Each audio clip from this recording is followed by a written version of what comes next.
Good morning students.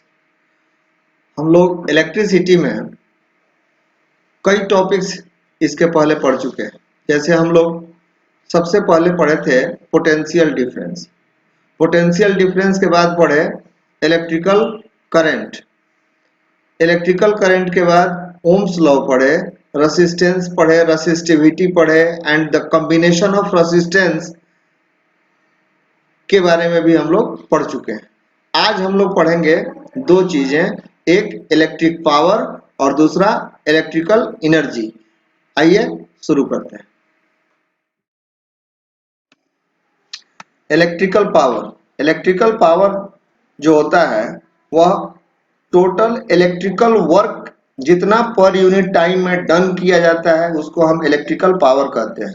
इसका मतलब ये हुआ कि the electrical work done per unit time is known as electrical power. इसी चीज को अगर हम फॉर्मूला में लिखें तो लिखेंगे power is equal to work done by time taken. अगर इसको इंडिकेट करके लिखना चाहते हैं एब्रिविएशंस में तो होगा P is equal to W by T. अब इसका अर्थ ये हुआ कि P is equal to W by T, तो यहां से इसका आपको SI यूनिट भी मिल जाता है। वर्क का SI यूनिट होता है जूल और टाइम का SI यूनिट होता है सेकंड। तो जूल पर सेकंड को वाट कहते हैं। ये चीज 1 वाट जो होता है वह 1 जूल पर सेकंड के इक्वल होता है और इलेक्ट्रिक पावर का जो SI यूनिट होता है वह वाट होता है। इसको हम ऐसे भी कह सकते हैं कि if an electrical appliance consume electrical energy at the rate of 1 joule per second then its power is said to be 1 watt. अर्थात अगर किसी कंडक्टर से होकर के किसी रेसिस्टेंस के द्वारा अगर 1 जूल पर सेकेंड इलेक्ट्रिकल एनर्जी को कंज्यूम किया जा रहा है तो उसको हम 1 वाट पावर कह सकते हैं। तो इलेक्ट्रिकल पावर का एक और डिफिनेशन मिला, the rate at which electrical energy is consumed is called electrical power. अब यहां से देखते हैं, जैसे अभी मैंने पहले बताया कि जितने भी फॉर्मूलाज हम लोग पढ़े पहले, जैसे पोटेंशियल डिफरेंस के लिए फॉर्मूला हम लोग पढ़े V is equal to W by Q. Current के लिए फॉर्मूला हम लोग पढ़े I is equal to Q by T. और ओम्स लॉ में हम लोग फॉर्मूला पढ़े थे V is equal to I into R. और अभी हम लोगों को मिला P is equal to W by T. तो अब इस W को अगर हम इक्वेशन 1 और इक्वेशन 2 से इसके लिए कोई एक चीज तैयार करें, जैसे V इज इक्वल टू होता है W बाई क्यू, तो Q का वैल्यू हो जाएगा W बाई V। अब इस वैल्यू को इक्वेशन 2 में डाल दिया जाए, जहां I is equal to Q by T है तो Q के बदले में अगर हम W बाई V डाल देते हैं तो क्या होगा, I is equal to W by V into T. अब इससे हम ये निकाल सकते हैं कि W is equal to I into V into T, अर्थात टोटल वर्क डन जो होता है वह करंट, पोटेंशियल डिफरेंस और टाइम के प्रोडक्ट के इक्वल होता है। इस वैल्यू को अगर हम 4 में इक्वेशन 4 में डालें तो क्या मिलेगा, P is equal to I into V into T by T. इसमें से T और T कैंसिल हो जाएगा और T कैंसिल होने के बाद बचेगा क्या, तो P is equal to V into I. ये आपका फर्स्ट इक्वेशन हुआ, अर्थात पावर जो होता है वह पोटेंशियल डिफरेंस और करंट के प्रोडक्ट के इक्वल होता है। इसी चीज को हम इससे दूसरा फॉर्मूला भी निकाल सकते हैं, V is equal to P by T. तीसरा फॉर्मूला इससे निकल जाएगा I is equal to P by V। इन सारे फॉर्मूलाज का इस्तेमाल हम लोग जो आगे आने वाले न्यूमेरिकल्स हैं उसको बनाने में करेंगे।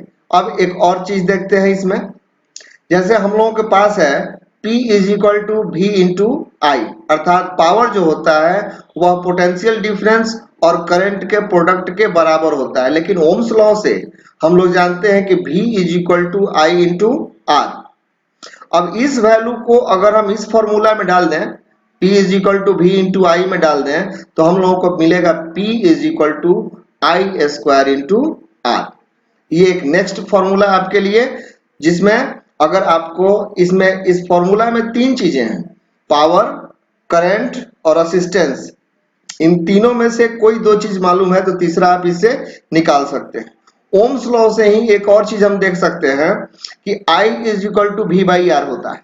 ओम्स लॉ से I is equal to V by R होता है। अगर इस वैल्यू को हम फर्स्ट इक्वेशन में डालें, जो कि P is equal to V into I है, तो आप देखेंगे कि P इज इक्वल टू हो जाएगा वी स्क्वायर बाई आर। इसमें भी तीन चीजें हैं, एक पावर, एक पोटेंशियल डिफरेंस और एक रेजिस्टेंस। इन तीनों में से भी कोई दो मालूम है तो तीसरा आप आसानी से निकाल सकते हैं। इसी तरह से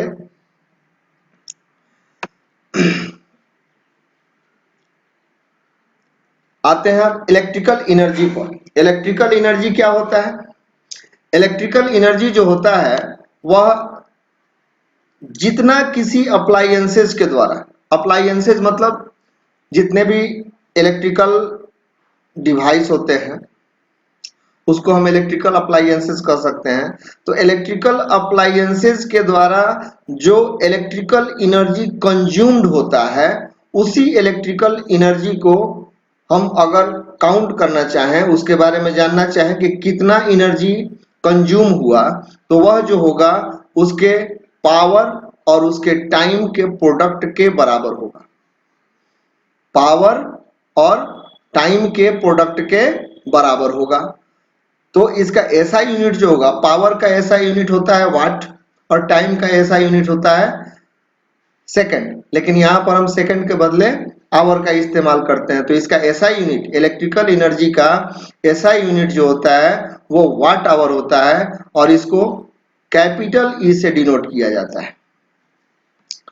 अब इसका मतलब हुआ कि electrical energy is equal to power into time, अर्थात capital E is equal to P into T.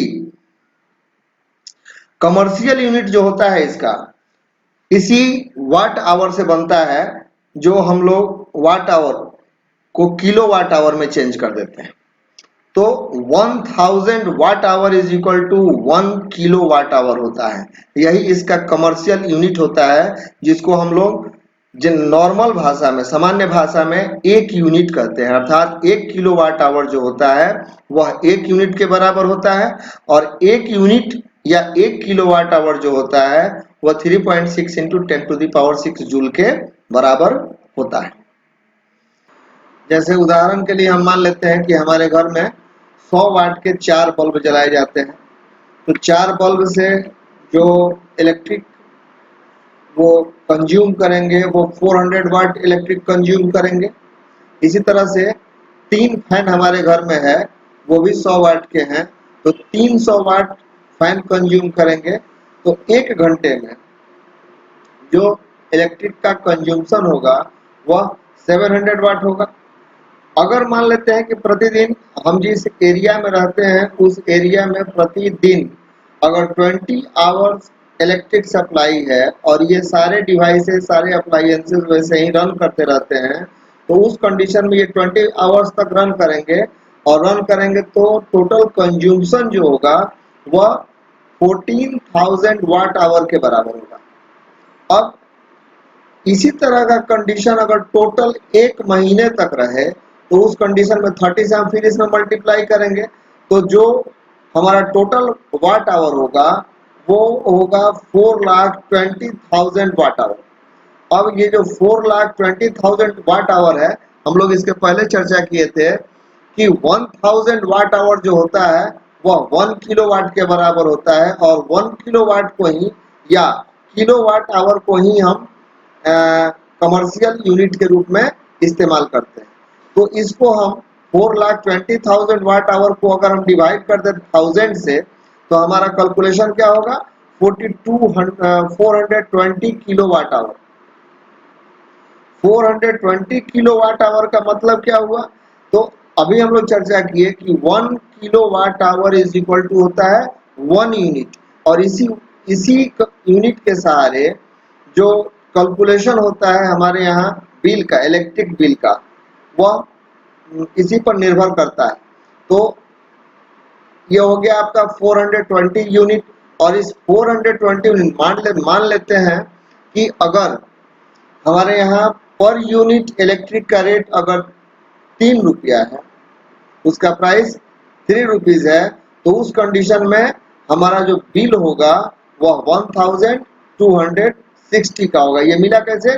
तो 420 यूनिट में 3 से मल्टीप्लाई कर देंगे तो 1260 रुपीज ये हमारा इलेक्ट्रिक का बिल आएगा। इसी तरह से हम अपने घर में जो भी अप्लायंसेस यूज करते हैं, जैसे हम फ्रिज चलाते हैं कितने वाट का है, टीवी चलाते हैं कितने वाट का है, फैन यूज करते हैं कितने वाट का है, इसी तरह से जो जो इलेक्ट्रिक अप्लायंसेस यूज किए जाते हैं उन सभी के वाट को अगर ऐड करके और टोटल टाइमिंग जितना देर प्रतिदिन हमारे यहाँ बिजली रहता है उसके साथ मल्टीप्लाई करें, और इस तरह से मल्टीप्लाई करके हम total consumption of electrical energy हम अपने यहाँ का ज्ञात कर सकते हैं। इसमें थोड़ा बहुत अंतर आता है, वह अंतर जो होता है रेसिस्टेंस की वजह से होता है। जो different kinds of wire, electrical conductor जो वायर के रूप में इस्तेमाल किए जाते हैं हमारे घरों में, उसका जो रेसिस्टेंस होता है वही रेसिस्टेंस थोड़ा सा इसमें फर्क डाल सकता है। इसके अतिरिक्त कैलकुलेशन का कोई और तरीका नहीं होता। आप इस चैप्टर को कंप्लीट करें नेक्स्ट अगले वीडियो में।